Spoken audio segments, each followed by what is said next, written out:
He that has eyes to see and ears to hear may convince himself that no mortal can keep a secret.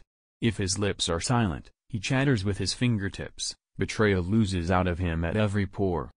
It is impossible to escape the impression that people commonly use false standards of measurement, that they seek power, success and wealth for themselves and admire them in others, and that they underestimate what is of true value in life.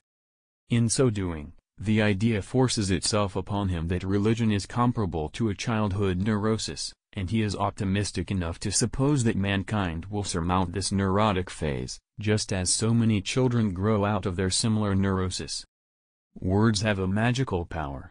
They can bring either the greatest happiness or deepest despair. They can transfer knowledge from teacher to student. Words enable the orator to sway his audience and dictate its decisions.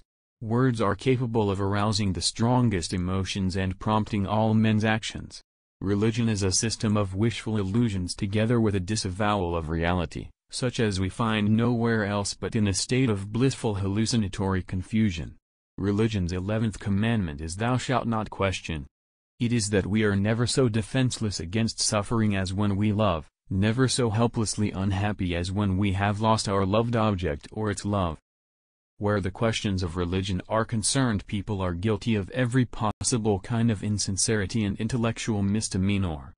Neurotics complain of their illness, but they make the most of it, and when it comes to taking it away from them they will defend it like a lioness her young. Properly speaking, the unconscious is the real psychic. Its inner nature is just as unknown to us as the reality of the external world, and it is just as imperfectly reported to us through the data of consciousness as is the external world through the indications of our sensory organs. A love that does not discriminate seems to me to forfeit a part of its own value, by doing an injustice to its object, and secondly, not all men are worthy of love. Illusions commend themselves to us because they save us pain and allow us to enjoy pleasure instead.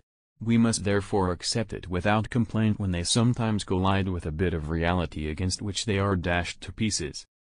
It goes without saying that a civilization which leaves so large a number of its participants unsatisfied and drives them into revolt neither has nor deserves the prospect of a lasting existence.